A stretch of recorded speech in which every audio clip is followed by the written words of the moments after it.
My brother's wife, Yuna, installed 4 air conditioners in the house where my mother and I live. I'm grateful for her, but honestly, I was worried about where the money came from. Don't worry, I wanted to do it. Even if she says so, I have a bad feeling. I rushed to check my passbook in my room, fearing the worst. The passbook was where it should be, and I was relieved for the moment. But my name is Sherry. I live with my mother, who is now 83 years old, named Karen. Until 2 years before my retirement at 60, I was working as a nurse, but now I'm dedicated to taking care of my mother, who has dementia. When I was 30, my father had a traffic accident and became disabled on his right side of body. Worried about him, I decided to return to my parents' house. Between work and caring for my father, everyone around me was married. Apparently, I completely missed my marriageable age. My brother, who married early and is 2 years older than me, had 3 children. My nephews and nieces, who often came to play at our house, became attached to me, and thanks to treating them as if they were my own children, I never felt lonely. I think that's one of the reasons I remained single all my life. My father passed away 7 years ago due to pneumonia. Then 4 years ago, my brother died of illness, and my mother developed dementia, perhaps due to the loneliness. It's already morning. Sherry, how long are you going to sleep? It's only 2 a.m. Let's sleep a little more. Being woken up in the middle of the night like this happens quite often, so I have been feeling tired from taking care of my mother recently. One morning, the doorbell rang. Oh, Sherry, you've got dark circles under your eyes. Here, eat this and cheer up. Yuna, my brother's wife, who lives nearby, brought us some food. Even after my brother passed away, she would visit us from time to time and would keep my mother company.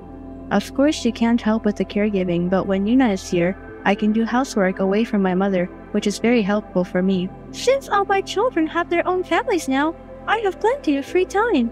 If you have any problems, let me know. Thank you always, Yuna. I was truly grateful to Yuna for her kind words. Hello. Yuna came to visit as usual. Great, it looks like I can finally get some housework done. I had taken my mother to the hospital early in the morning, so I hadn't done much around the house today. Cleaning, laundry, preparing dinner. There's a lot to do. While Yuna was looking after my mother, I hurried to finish as much housework as possible. Amidst this, I suddenly peered into my mother's room, and there was only my mother inside. Where could Yuna have gone? My mother seemed to be in a good mood, so I returned to my chores. After finishing folding the laundry, I peeked into my mother's room, and again, only my mother was there. She was quietly knitting. Where did Yuna go? I don't know. Could she be in the bathroom? That's quite long though. Maybe she's not feeling well. With that thought, I headed to my room to put away the folded laundry. I was surprised to see Yuna standing in my room, which should have been empty. What on earth are you doing in my room?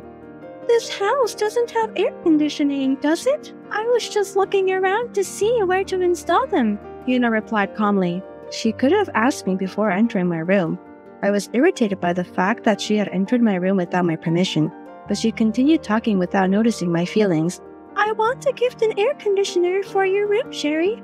You've been taking care of my mother-in-law, and it's also a token of my everyday gratitude. Thank you very much. While I'm glad to have an air conditioner, the fact that she had entered my room without my permission still bothered me, but I think Yuna meant no harm. The fact remains that I am always grateful to Yuna for keeping my mother company. She is my sister-in-law after all, so I should be patient. With that thought, I decided not to say anything about her entering my room without my permission this time. The air conditioners were installed 2 weeks later. A total of 4, 1 in each room that we used. Thankfully, Yuna took care of everything from the paperwork to the payments. Thank you, Yuna, but what about the money? Don't worry about it. I did it because I wanted to, she said with a smile. Really, thank you for everything. While I pretended to be genuinely grateful, I was filled with anxiety.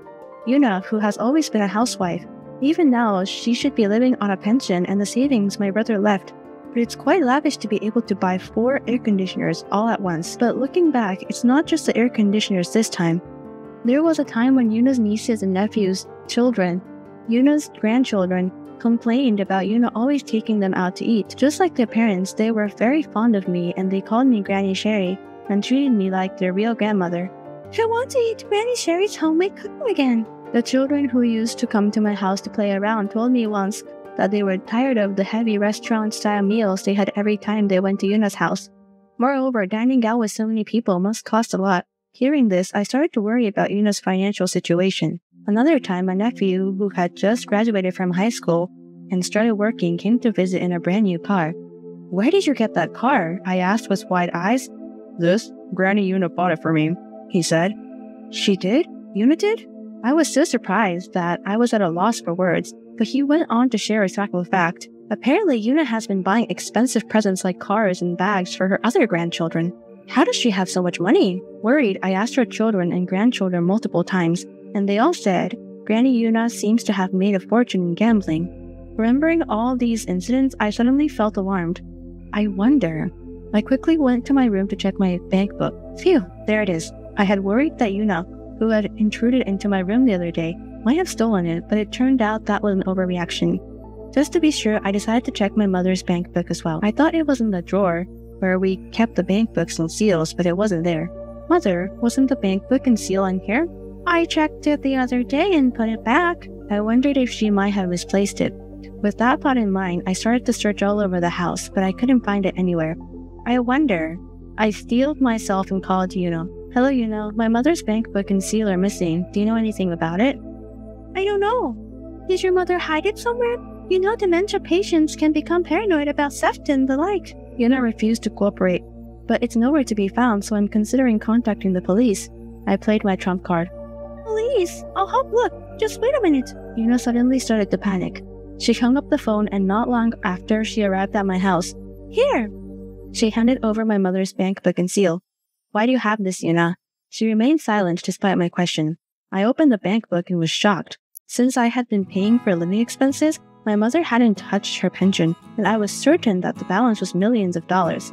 Yet, the balance listed in the bank book had dropped to less than millions of dollars. Looking closely, I saw that a total of about $150,000 had been withdrawn in several transactions over the past year. Una, what is the meaning of this? Even when I confronted her, she just hung her head in silence. Thief! As I denounced her, she finally raised her head and retaliated. I'm the one taking care of your mother, so isn't it fair that I get some money for that? You took all your father's inheritance. It seemed that Una was still upset that my brother renounced his inheritance when my father died. My brother had said to me when our father passed away, Sherry, I'm sorry, I'm the eldest son, but I've dumped all the responsibilities of taking care of our parents on you. My brother felt guilty thinking that I missed out on marriage because I was too busy with work and caring for our parents. Who knows if I could have gotten married even if I weren't busy. Besides, it's natural to take care of parents, I said laughing, and my brother continued. I would be the one who should take care of my mom. But I'm living on borrowed time. I know it's a burden, but I'm counting on you to take care of our mom from here on out, Sherry. Fortunately, my father didn't have any debts or loans, so I'm going to renounce my inheritance. So I want the inheritance to be used for my mother's care and living expenses. During that time, my brother, who had been in and out of the hospital, was diagnosed with stage 3 lung cancer. Thank you, but my brother also has to take care of his grandchildren, so he needs to stay healthy. Favor mother to me. The reason my brother renounced the inheritance was like this. However, it seems that Una didn't think well of this. So after my brother's death, she spent several years trying to please my mother, researching the location of past books and seals. Moreover, the use of this money includes allowances for great-grandchildren and your air conditioning bill. She seemed to have no ill intentions. According to Una, it is definitely better for my mother to use the money for herself and the great-grandchild while she's alive. I fell silent, but she started saying something incomprehensible.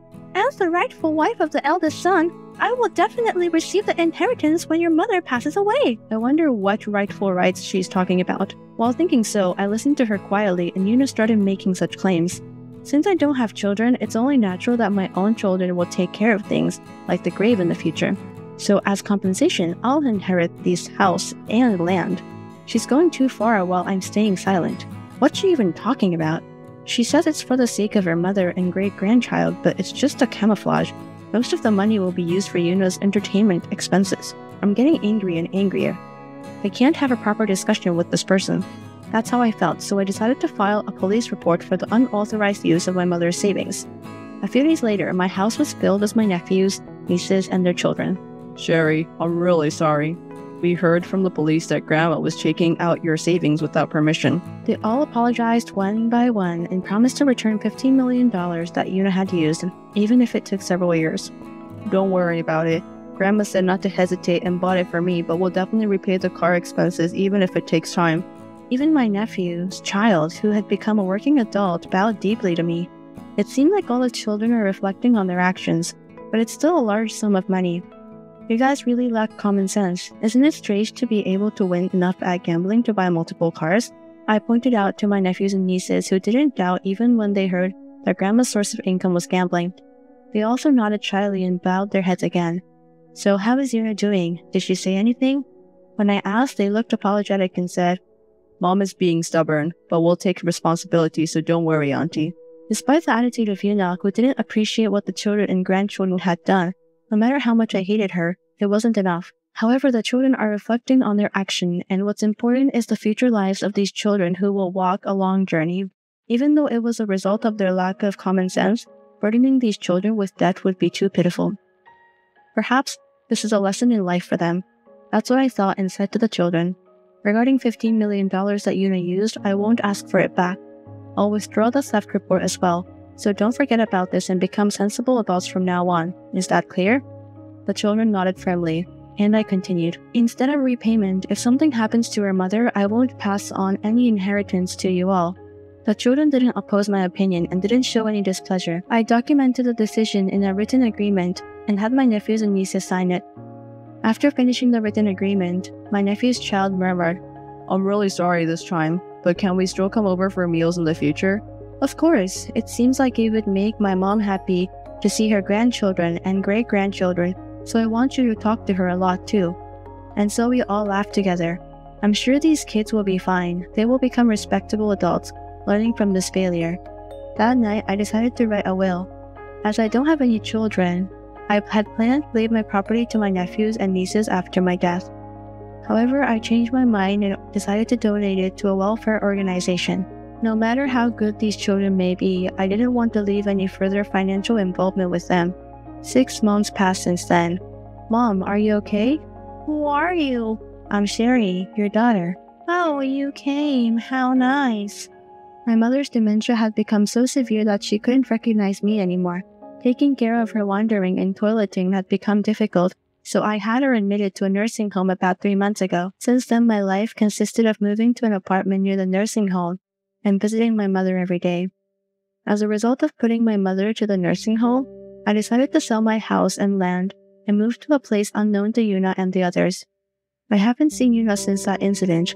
I withdrew the theft reports as promised, but I didn't receive any contact from her after that. But I had anticipated that as well. However, I was growing increasingly frustrated with her. "Sherry, smile and laugh." One day, my mother's words struck me. If I continue feeling like this, I will become a boring person who only hates others. With a sense of crisis, I made the decision to leave my familiar home and start a new life in a new place. Although it was a belated report, I only informed my nephews and nieces that I moved out of the state. I still can't forgive her, right? Although I feel sorry, even if her mother passes away, I won't contact you all. Frankly, I don't want to see or have any involvement with Yuna ever again. Understood. We're really sorry for causing you so much pain. We all loved Granny Sherry's beef pie, even from afar. We wish for Granny Sherry's happiness. A single tear trickled down my cheek in response to their kind words. These kids were truly better than I had imagined. I want to see them again. Although it may be inappropriate, if Yuna passes away before me, I hope they'll someday eat the beef pie I make. As I gazed at the sunset, I thought about such things. Well then, Mom, I'll come again. "You had a beautiful smile today, Sherry." My heart leaped at my mother's words. By entrusting my mother to the nursing home, I gained the time to take walks along the nearby riverbank every morning and evening. The expansive sky gently enveloped me. From caring for patients at the job to taking care of my father and mother, I spent my life without the luxury of watching the sky or feeling the wind. I have no regrets. However, maybe if I had spent a bit more time for myself, I might have led a completely different life. Watching the birds soar into the vast sky, I thought so. "You had a beautiful smile today, Jerry." I recalled those words my mother said as if forgetting everything from yesterday, even from 30 minutes ago. Yes, it's because me myself made myself who I am today. I left that familiar place behind to live a new life. From now on, I'll spend my days with more laughter. The bird that took flight earlier seemed to be enjoying its freedom in the sky. Feeling the wind, I will live here. With that pledge in my heart, I looked up at the bright sky.